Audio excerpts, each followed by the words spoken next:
In this week's video, we'll review a wide variety of data to help us understand why the charts and demographics say the long-term outlook for the economy and markets is much brighter than most believe. We'll talk about the status of the secular trend, how to profit from it in the coming years, and feather in additional topics and data points. These types of questions apply really to any individual or any organization. We have to understand, what are we really serious about? What are we really trying to accomplish, and what are we willing to do to get there? Are we serious about making money, increasing our net worth, feeling more secure in the long run? Or are we more serious about feeling comfortable, avoiding all mistakes? Are we serious about trying to be perfect each and every day? And are we placing a high priority on feeling like we're in control? Because the reality is, in the markets and in life, these types of goals up here tend to be in conflict with these types of concerns down here. There's not a right or wrong answer to these questions. We just have to decide whether we're up here or up here walking forward. Quickly recapping the analysis on secular trends performed in mid-June. Weight of the evidence says we may be similar to this spot here in the 50s. From that point walking forward, the secular trend gained an additional 142%. We're similar to this spot here in the late 1980s, early 1990s. Additional gain from the lower corner of this box in the S&P 500 historically was 444%. Figures from the NASDAQ walking forward from the lower left-hand corner of this blue box, significantly more impressive. The moral of the story here, it's not this number, or this number. It's that the probability of good things happening, regardless of the magnitude, is still favorable from a long-term perspective. Even if we cut this number 60%, it's still an attractive number. You have to think about these concepts here. It's very, very easy to say in this type of environment, keep buying near the highs. You keep buying near the highs. You're buying near the highs. Are we worried about this down here? Or are we worried about this? And it just speaks to our time horizon and our frame of reference and understanding volatility. The black box here doesn't mean you throw all caution to the wind. To the contrary, when the odds are in our favor, we're willing to withstand 100% normal and to be expected volatility to try to navigate from a point A here to a point B, theoretically, that could be several years down the road. When we look back from this point up here, this concept here, down here or here or here or here, doesn't seem to be particularly relevant. And this can prevent us from accomplishing all of this. So if we want to navigate from this point A here to this point B, or this point A to this point B, but we're up here now, how do we monitor that and make sure that we're not throwing all caution to the wind? So we've said numerous times, we believe we're somewhere in this window here potentially from a similarity perspective, late 1950s, mid 1950s.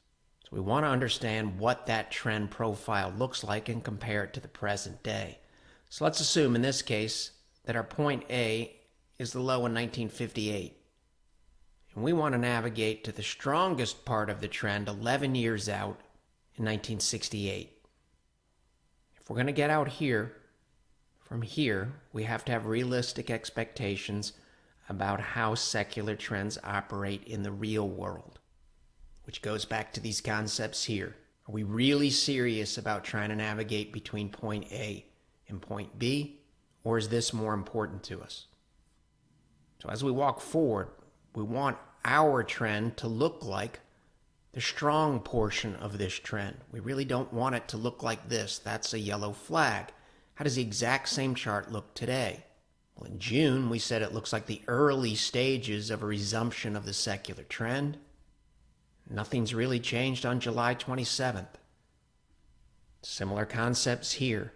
If our present day trend fits this type of profile, we want to err on the side of staying with the trend to try to get out here.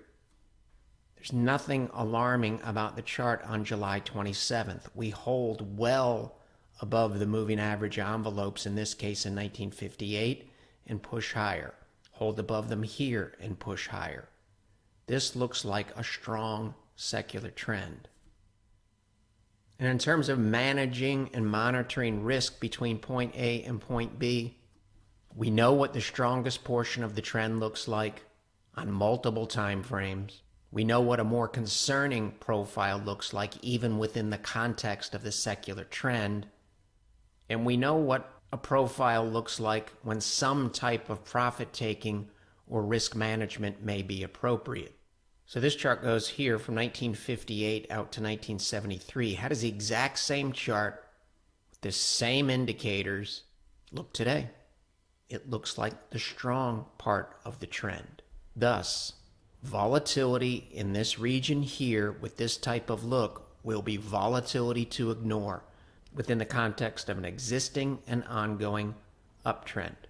Where do we want to go relative to this quote here? We want to navigate between point A and point B, way up here, years down the road. What's the part about taking people to where they don't necessarily want to go? To navigate between point A and point B, you're going to have to feel uncomfortable. You're going to have to make some mistakes along the way. You can't be perfect. If we hope to get way out here, we're not going to feel like we're in control 24/7. It's just not possible. But we can understand what type of volatility we should be willing to tolerate and what type of volatility tells us it's possible we might have to change our allocations at some point in the future. Similar concepts, we're just using different time frames, yellow flags, red flags. How do we look today? July 27th.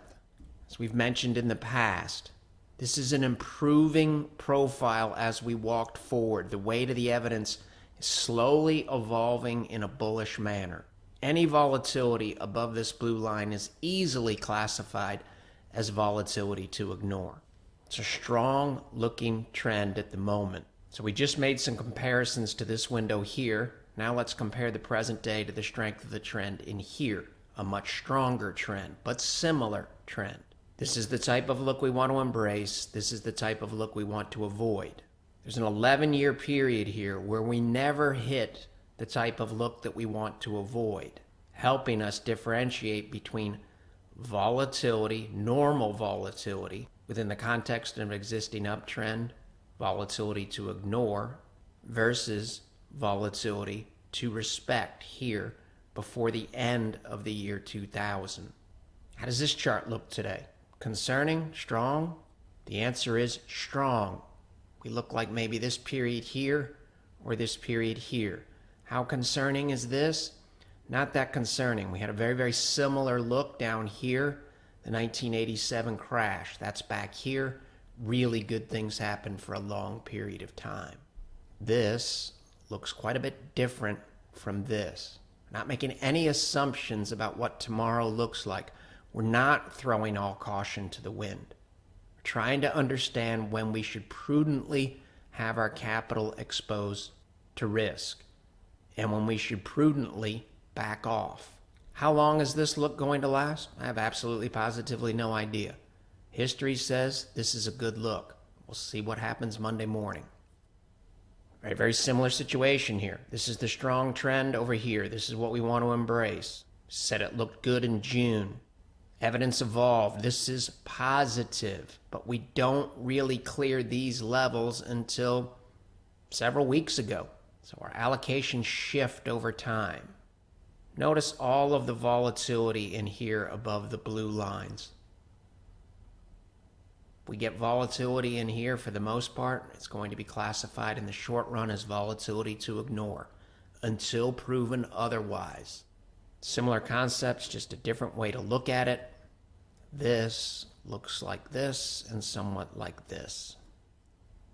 The different time frames, think of it this way. It's like using a 20-day, a 50-day, a 100-day, a 200-day. How does this chart look today? Make an argument, it looks like this down here in 1989, where we've said we think we're similar. Also should be noted, In the more volatile part of this secular trend, you do undercut these levels. So you have to have an open mind about what volatility looks like at different stages of a trend. We believe walking forward we should look more like this relative to this, but this is still a secular uptrend. We've covered this in detail in recent videos, which you can find on the Shrivako Capital YouTube channel. We know good things happen when large segments of the population are in the 35 to 54 window, their peak earning, spending, savings, and investing years. But what's also important is the number of people in the 25 to 54 window. And if you think about it logically, it makes sense. 35 to 54, these are the experienced people that have already made the mistakes. They will help these people avoid similar mistakes. Think of this as executives, middle management, support staff. Good things happen when large segments of the population are between 25 and 54 years old. So let's update some of our charts. We already know between 1964 and 1980, when the boomers were relatively young, a very large group, for the most part, acting as an economic drag, the stock market had trouble making long-term progress.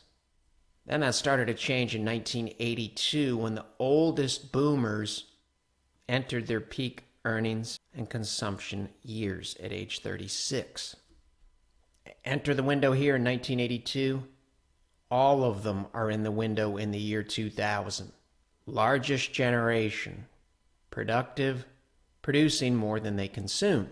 So as we walk forward, 1984, the median boomer, 29 years old. In that key 25 to 54 window that's important for productivity. 1987, the median boomer is now 32 years old. Right in this area here. This is good for the economy.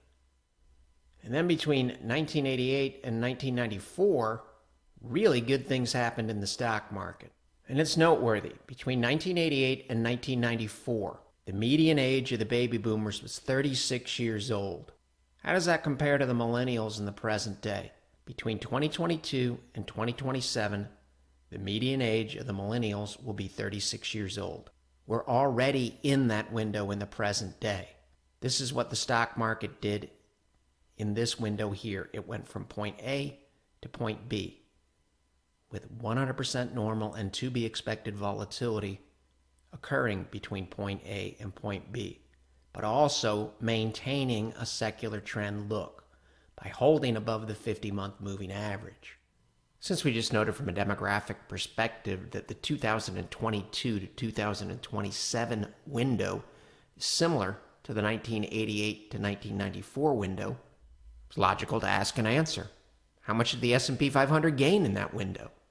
Answer, 86%, which simply speaks to the probability of good things happening relative to the probability of bad things happening, which is significantly different from a forecast or a prediction.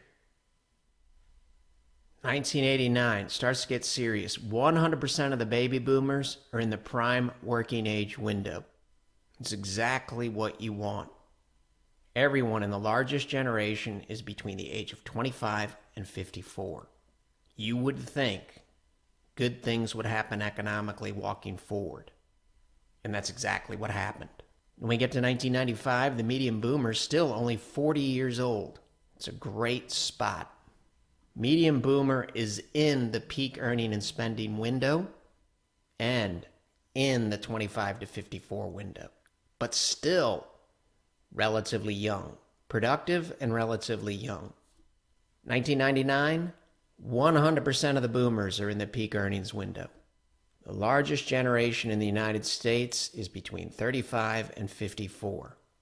Not surprising that good things happened in the rearview mirror between point A and point B.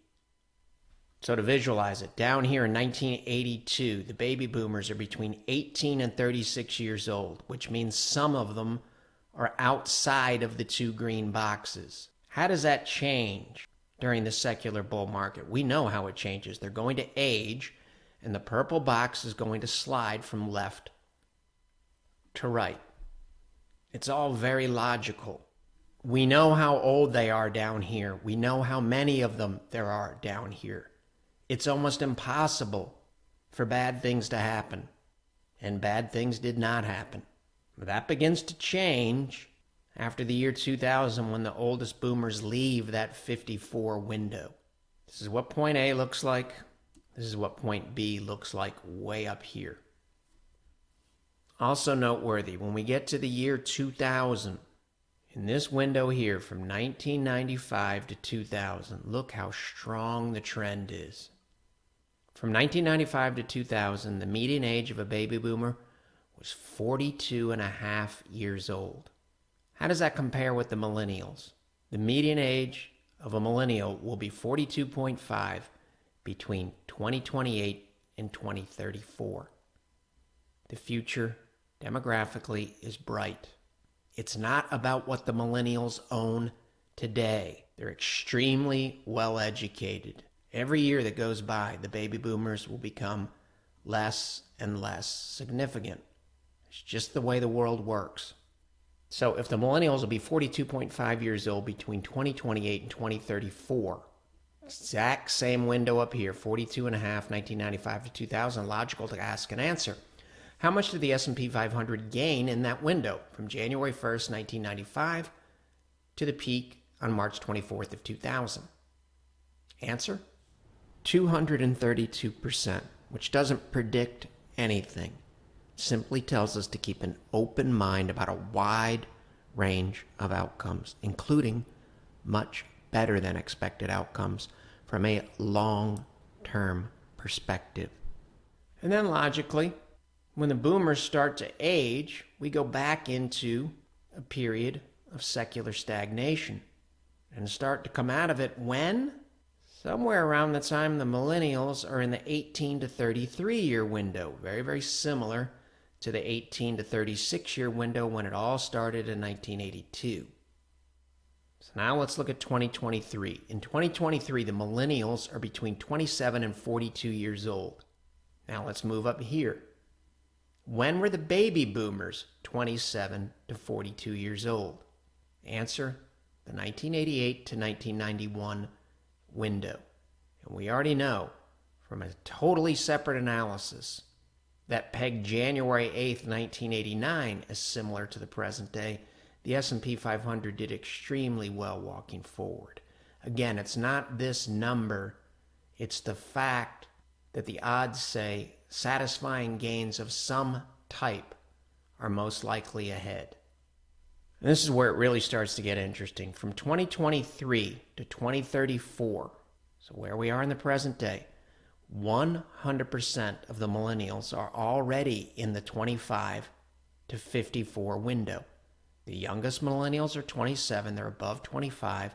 The oldest millennials are 42. They are 12 years away from hitting 54, meaning the next 12 years are going to be very, very good to them. Well, let's not forget about the generation right behind Generation Y, aka the millennials, Generation Z, also extremely large and projected to overtake the millennials in size. The oldest members of Generation Z, they're already in the prime working age window of 25 to 54, which means every year that goes by, more and more of them will be entering the workforce in a productive window, and they will be able to work with and help millennials. They have similar beliefs, and that will help productivity. So between 2023 and 2034, 100% of millennials in the 25 to 54 window, and a significant portion of Generation Z will also be in the 25 to 54 window. Hence, the concept of a double boom, which is similar to the baby boomers, which are often broken into two different generations. Baby boomers 1 and baby boomers 2, affectionately known as Generation Jones. The only difference between this and the boomers, you can make an argument this is even more favorable than the demographics for the boomers. We've been covering this concept for a long time. I believe the first time was back somewhere in the neighborhood of 2018. Is it timely? Wall Street Journal thinks it's timely. July 22nd, 2023, Americans in their prime are flooding into the job market. This title from this week aligns with everything that we're talking about, and it aligns with all of the dark green regions in this table here. None of this means anything is easy going forward, even if we are in a secular trend. The 1987 crash occurs within the context of a strong secular trend. The facts are nothing's ever particularly easy in the stock market. Some periods are easier than others. Our allocations and strategy is different in here relative to here and here. That's why we've developed methods to monitor the strength of this secular trend and to assess risk and reward, allowing us to do difficult things without throwing all caution to the wind, taking prudent risk, calculated risk. Calculated means assessing probabilities. So back to this topic. In 2023, also noteworthy, the baby boomers, 59 to 77 years old. Thus, relative to all of this, it's important to note they're not really a big drag. That the baby boomers have accumulated a lot of wealth. They're going to have to start taking required minimum distributions, stimulative. But they're really not that big of a drag right now. The drag comes out here, 75 and older. That's the real drag. Right now, approximately 16% of the baby boomers are in that window. 53% of them are 65 to 74 roughly, and 32% of them are still in the 59 to 64 window. Now, obviously, they will become more of a drag each year that goes by because this number will go up. But they're not a big drag at the moment, and as they become a bigger drag, they're already smaller than the millennials in size.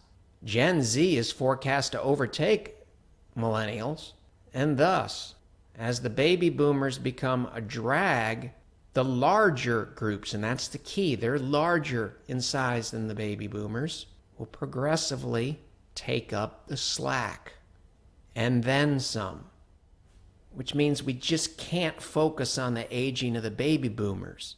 This is what markets care about. This is the future, not what's happened in the past, not where Gen Z is now, not where millennials are now, but where they're going to be, the gains they're going to make inevitably between 2023 and 2034. There's an article in the New York Times this week. It's subtle but important. AI unquestionably is going to increase productivity in numerous ways and in numerous industries, which is another way to offset the baby boomers moving out of that window. We have all of this potentially turbocharged by AI.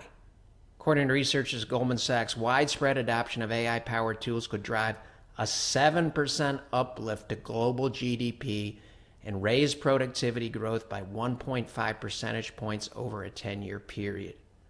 More about all of this in this week's expanded research. You can find it by Googling this title here. This text comes from this post. We have to keep in mind, we've been talking about these developments for several weeks. All of this between May 18th and July 11th. May 25th, the evidence has been improving. A lot of incremental evidence in this post from June 12th. This is the first secular trend analysis on June 16th, and everything that we've looked at since then aligns with rather than contradicts the secular trend thesis. If you have a balanced portfolio with bonds, you may want to watch this. And we have to emphasize, there's a secular bull market, a secular trend that goes from 1950 to 1968 that's incredibly strong. The market doesn't peak until January of 1973. And during that period, what's happening? Interest rates are rising rapidly. Right in this window here. Interest rates are rising rapidly. And yet, all of that occurs within the context of a secular bull market, most likely telling us gains walking forward, maybe not like that, maybe more like this. But that's all to be determined, especially with AI and an educated workforce. June 1st, nothing has happened on these charts that contradicts the secular bull thesis. To the contrary, everything that's happened aligns with the secular bull thesis. Which why back on June 23rd, we talked about the term opportunity. S&P 500 monthly cloud. Secular trend in our view starts in 2013 when we exceed these highs here from 07 and the year 2000. Charts are available in this week's post. This looks different from this. This in 2016 looks like a secular trend. This looks like a secular trend. And this, last year, 2022, looks like a stand and a resumption of a secular bull trend. We saw it during yesterday's session, and we've talked about it in the past. Even if really good things happen, concerns about interest rates, inflation, and the Fed from time to time are most likely going to drive and increase volatility. But this aligns with everything that we've been talking about the flip in interest rates. And it's possible a lot of the confusing things about interest rates in this window here, especially 2018 to early 2023, some of that confusion could be getting cleared up, because the more clear it becomes that something has shifted in a meaningful way and that stocks are the place to be and bonds are not the place to be, the more confident and sustainable your secular trend in stocks can become. Not a forecast, just a possibility. This is a significant breakout. You can find it on our Twitter feed. Home builders relative to the S&P 500. If this holds, it aligns with everything that we've been talking about. It aligns with this up here, and it aligns with a stronger rather than weaker economy. So the base case is we're in a secular bull market that could hypothetically last until 2034 or 2035. Pretty easy to see, even if we showed you a chart in the present day, that the present day really doesn't look anything like this, really doesn't look anything like this, nor does it look anything like this. And in fact, it looks a lot like this and a lot like this. And this is where we are in the present day. We're just better today. This chart's dated June 19th. We're up here now, which means we really don't look like this or this or this right now. Everything is subject to change. The commentary speaks to the data and the charts in front of us. And all of that says secular trend, secular trend, secular trend. Hot off the presses, Friday morning, July 28th from Dean. None of my composite risk-off models show enough evidence to suggest a significant drawdown is imminent. Been talking about opportunity. There is still long-term opportunity. On our website, we've added a demographics link. We've referenced some of this information in this week's video. A lot of detail here. And you can find our email address if you're interested by visiting this contact page here. Also available from this drop-down menu in the upper right-hand corner. If you're a self-starter, you may be interested in this Take Action link and the 3 paths shown on the screen. And it can't be emphasized enough, all of this speaks to the long-term outlook. Not the next 10 minutes, not the next 10 hours, not the next 10 days, not the next 10 weeks. The odds say the risk-reward relative to long-term opportunities is favorable, and thus, this type of thinking, absolutely positively, isn't necessarily right or wrong. You just have to understand and ask yourself, what are you serious about? What are your primary goals? And if you're interested in doing this, what are you willing to do to get there? Or are these your higher priorities? Are you willing to do the difficult things so all of this can happen and you can feel good 3 to 5 years down the road? Or are you potentially going to fall into these traps and be very, very disappointed 3 to 5 years down the road? Nothing's changed in terms of risk management. It's still an incredibly high priority. If the weight of the evidence changes, and that may start on Monday morning, then we have to be willing to reassess the probabilities. Everything that we've talked about in this week's video speaks to the charts and data sets in front of us. Thus, we all know the only way any of this is going to work is if we head into next week and every week with that flexible, unbiased, and open mind. The material in this video has no regard to the specific investment objectives, financial situation, or particular needs of any viewer. This video is presented solely for informational purposes and is not to be construed as a solicitation or an offer to buy or sell any securities or any related financial instruments, nor should any of its content be taken as investment advice. Any opinions expressed in this video are subject to change without notice, and Shivako Capital Management, LLC, or CCM, is not under any obligation to update or keep current the information contained herein. CCM and its respective officers and associates or clients may have an interest in the securities or derivatives of any entities referred to in this material. CCM accepts no liability whatsoever for any loss or damage of any kind arising out of the use of all or any part of this material. We recommend that you consult with a licensed and qualified professional before making any investment decision.